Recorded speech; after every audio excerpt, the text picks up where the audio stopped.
Bonjour à tous, nous sommes le 13 mai 2019 à la micro-ferme Permaforêt Cher. Donc il est aux alentours de 20 h. Une petite vidéo là, car il y a une semaine ou un petit peu plus, nous avions fait une vidéo désherbage autour de la table de culture que vous voyez là.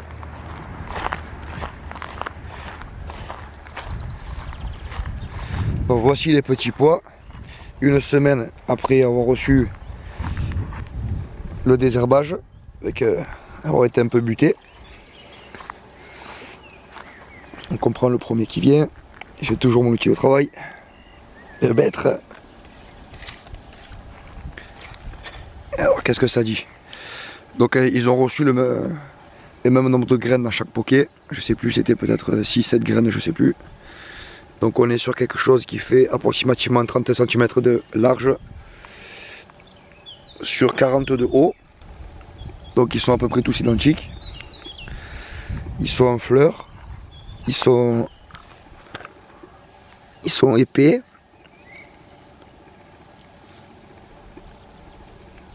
Beaucoup de préparation de partout. Ils sont très denses, en excellente santé. Aucune carence, aucune attaque. Et là maintenant, la petite zone où on a gagné du temps à couper l'herbe, en faire un paillage. Vous voyez, il y a encore le paillage. Les adventices, on les a coupés. Et vous voyez, comme en une semaine, ça a tellement repoussé que ça arrive quasiment à la hauteur des petits pois et ils sont de nouveau envahis. Donc ce travail m'a demandé ici, là, moins de temps que là. Et vous voyez le résultat ici. Et vous voyez le résultat là. Donc déjà, on se rend compte d'une chose. C'est que ça, ou ça, n'importe lequel, c'est tous les mêmes. On est sur 22 cm de large.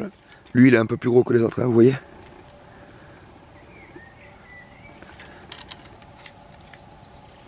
Sur approximativement 20 de haut. Ils sont à peu près tous identiques. Donc ils sont beaucoup moins épais, moins touffus. Ils se sont tout de même redressés. Il faut que je revienne à désherber à la main.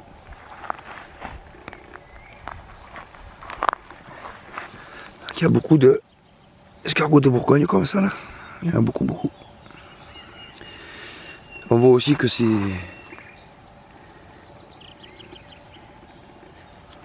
petits pois là, ils ont été attaqués. Il y a beaucoup d'endroits où ils sont un peu mangés comme ça là. Enfin, ils sont pas en super forme quoi. Ils sont, comme on dit chez nous, ça fait un peu la gueule quoi. Enfin, je trouve qu'il n'y a pas photo entre ceux-là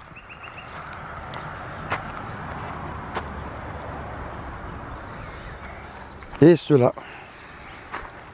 Donc maintenant, il y a aussi une autre chose. Vous voyez la canopée, ici là, on a quand même pas mal d'herbes qui poussent fort.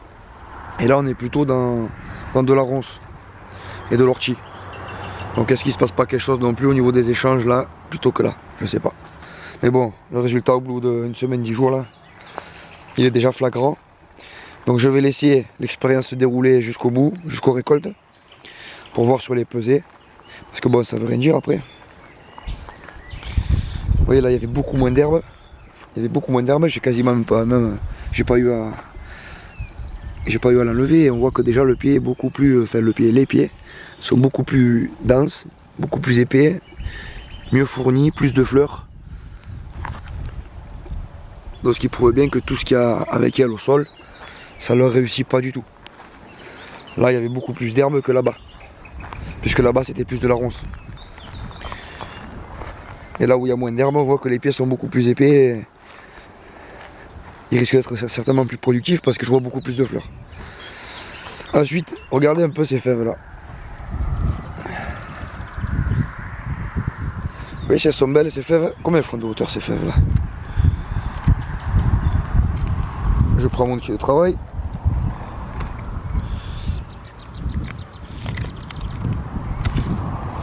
Voilà.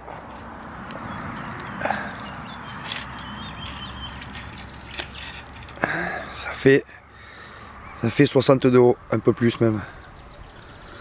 Regardez toutes ces fleurs. Il n'y a aucune attaque en plus. Donc là, j'ai suivi les conseils d'un bon copain que vous avez pu voir en vidéo, qui s'appelle Babou, le roi du désert, qui m'a dit: mets tes fèves dès la fin des vendanges. D'habitude, je sors de l'hiver et je mets mes fèves. Et là, je les ai mis avant l'hiver. Il y avait encore de la ronce de partout là. Et bien on peut se rendre compte que j'ai mis juste un paquet là. Et je pense qu'il y aura une sacrée production. Elles sont super belles, pleines de fleurs de partout.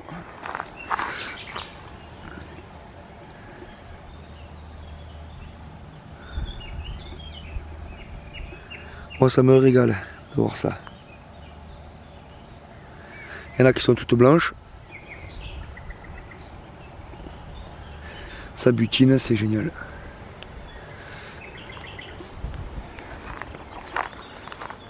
Donc on va continuer l'expérience puisque j'ai mis à disposition cette partie-là. Et on verra bien qu'est-ce qui va le mieux. Donc c'est vrai qu'il y a plus, en vert il y a plus que là-bas. C'est un peu plus loin, ça fait combien ça? Ça fait 1, 2, 3, 4, 5, 6, 7, 8, 9, 10, 11. On est sur 11 mètres pour cette partie-là. Et là, on est sur 1, 2, 3, 4, 6, 7, 8, 9, 9 et demi. 9 et demi. Prenons en compte que c'était peut-être un peu plus serré ici que là-bas. C'est pour ça que j'avais grappé un peu plus long. Et puis le bout là-bas, il manque la moitié du dernier rang.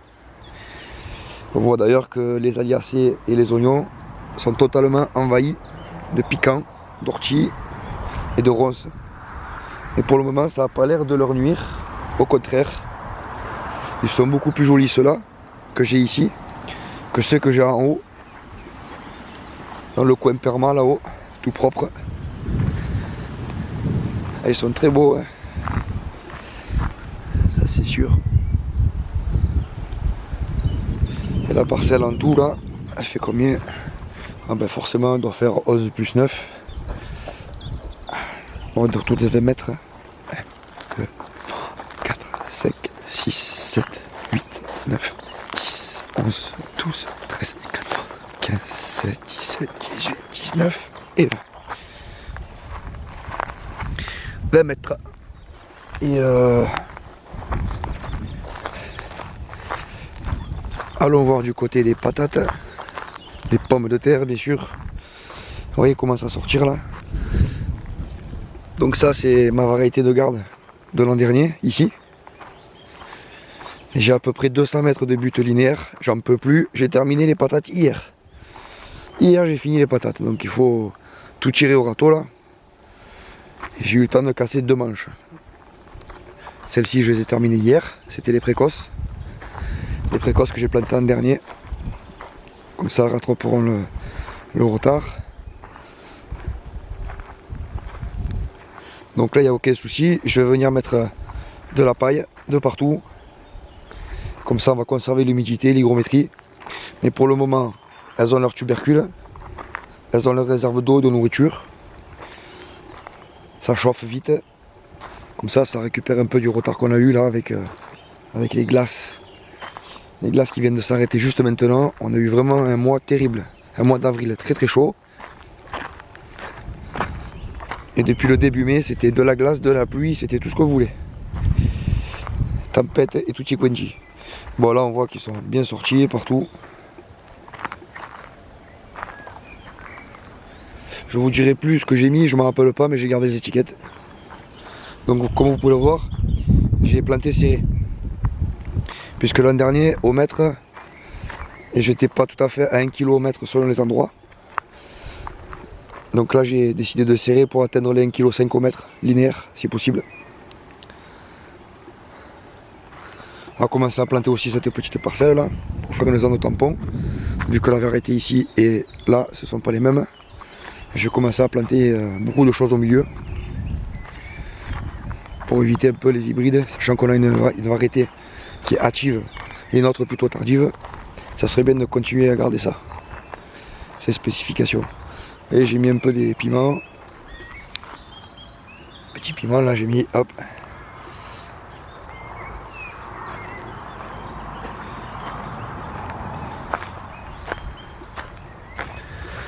Pour la situation de ce terrain là, c'est assez simple, il est en cuvette, vous voyez ça fait une cuvette. Et là-bas où vous avez les câbles électriques, voilà, là-bas au fond, en dessous c'est une route, une petite route, limitée à 70. Et vu que je suis beaucoup plus bas que eux, j'entends bien la route, elle passe même jusqu'au travers les bois, jusqu'à arriver au terrain d'en haut. Et ici c'était que de la ronce, exclusivement que de la ronce. Donc là vous voyez que les rats, ben ça a raté, sans jeu de mots. Il y a eu 2-3 fois le gel dessus, donc je sais pas ce que ça va donner, on verra bien. On va monter, comme ça je vais vous montrer un petit peu la petite découverte là. Là pareil c'est une botte de fumier où j'ai mis de l'herbe, avec quelques courgettes, un pied ou deux de tomates. On verra bien ce que ça donne. Ouais, je coupe quelques instants, le temps de monter sur le potager en haut. Et on se retrouve tout de suite. Aussitôt dit, aussitôt fait. Donc on se retrouve dans cette parcelle maraîchère sous les noyers. Souvenez-vous, l'an dernier, nous y avions cultivé pas mal de légumes. Donc, comme vous voyez, maintenant c'est rempli de céréales. C'est génial. Et l'an dernier, on avait découvert juste 2 petites buttes pour voir où on était dans les productions. Donc c'était celle-ci et celle-ci. Il y avait petit de production. Mais cette année, à la grande surprise, comme vous pouvez le voir, ce sont bien des patates, fait des pommes de terre. Il faut arrêter avec ce mot patate. À force, on s'y mélange. Donc celles-ci sont les petits descendants de ceux que j'ai plantés l'an dernier. Donc il est fort à penser qu'il y ait une belle production, puisque ce serait adapté donc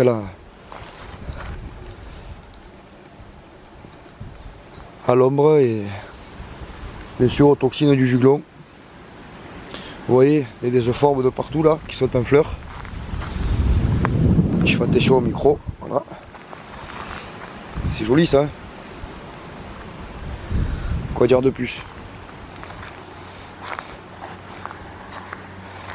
Là il va y avoir des patates de partout, pommes de terre. Je serais bien content. Et là, vous voyez, comparé de problème de top, j'ai renouvelé donc le paillis sur la butte. Et j'y verse de temps en temps un peu de lombricomposteur. Comme ça, tout ce qui est top, ça vient fouiller là-dedans, en dessous. Et moi je suis tranquille au potager. Pareil, des petites surprises agréables dans le genre. En me promenant, j'ai découvert que j'avais pas mal de repousses de merisier. Il y a des choux là encore. Apparemment c'est des... Ouais. Choux en fleurs. Et c'est du chou-fleur. Et j'ai pu voir aussi que j'avais donc, on les voit ici. Vous voyez, bien cachés là, bien mangés de partout. J'ai des merisiers. Donc les merisiers qui sont de cette année, ils ont poussé l'année dernière. Donc ça c'est excellent pour faire des petites greffes de cerises ou de prunes. C'est au top.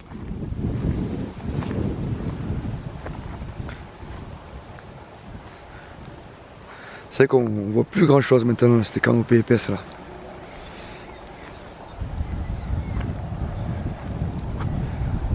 On s'est encore s'y retrouver. Il y a encore un pied de vigne là qui part. Un joli petit pied de vigne. Les céréales. Là-bas les cultures d'ortie pour faire les soupes. Et dans le même esprit, vous voyez les fameuses blettes à carde blanche. Celles qui ont été éclaircies tout le devant. Qui font approximativement 25 cm, 30 cm de haut. Et celles qui n'ont pas été éclaircies, Vous voyez la différence.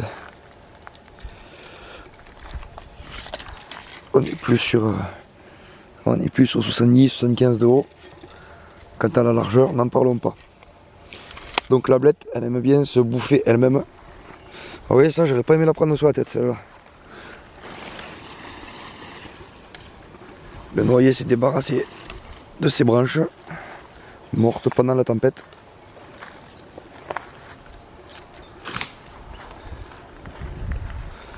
Là on va commencer à récolter un peu les côtes. On va commencer à en manger. Parce que bon, je crois qu'il est temps, hein. D'ailleurs ça a même cassé.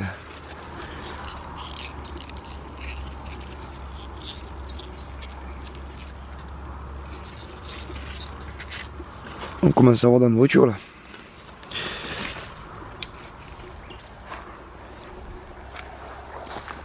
Ah, on va passer par la petite fraiserie. Puisque dans la vidéo je vous ai montré aussi les rejetons. Les rejetons de ces individus là. Je peux même plus y aller.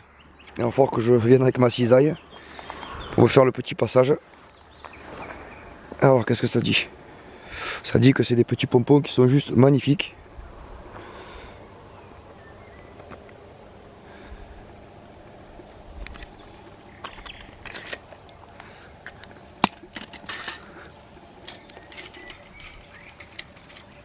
On est sur 35 de haut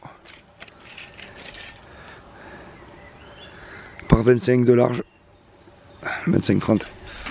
Deuxième année. Ils m'ont donné 70 rejetons l'année dernière, qui ont été replantés, vous l'avez vu, à jaune de parcelle. Et bientôt je vais venir y mettre le paillis comme ça en bas. Et on pourra doubler donc le prélèvement de rejetons. Et ainsi commencer à faire des plantations en pleine terre. Pour les fraises, c'est juste génial. Comment je vais faire pour partir d'ici sur le banc?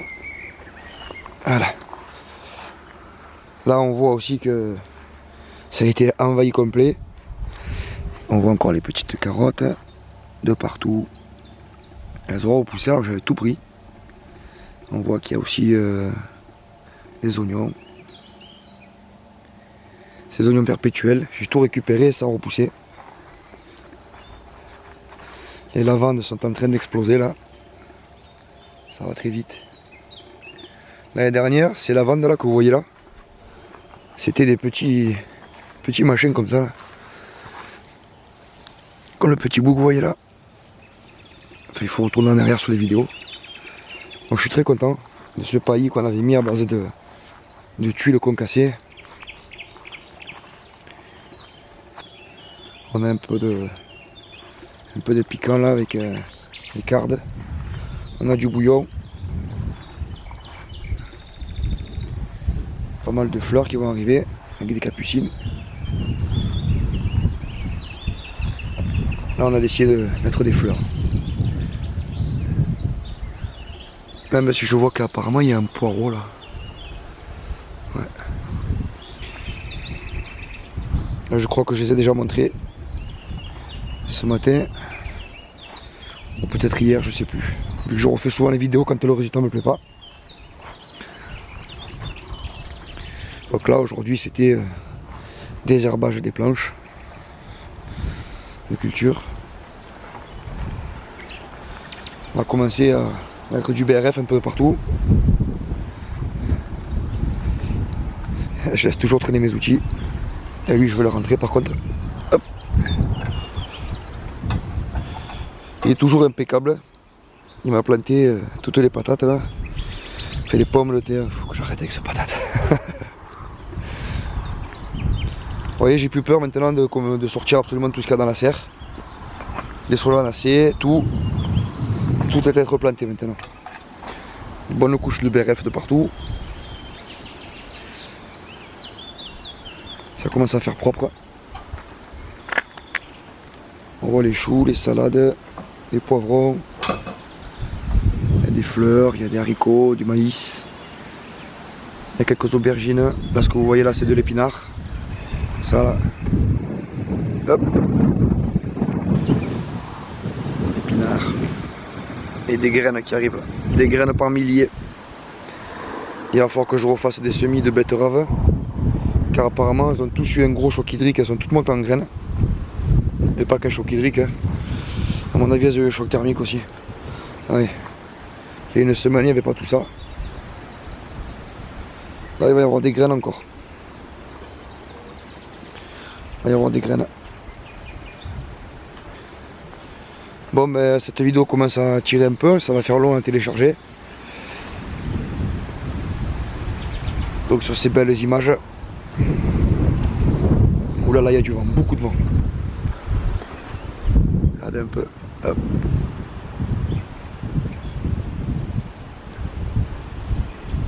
Avec un drone là, quand on regarde du ciel, on a l'impression que ça respire.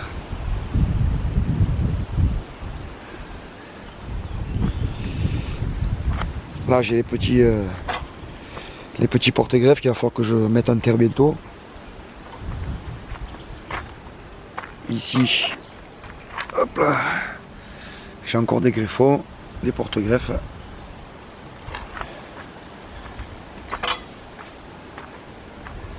Et là je commence à voir les haricots qui sortent. On les voit là, les petits haricots.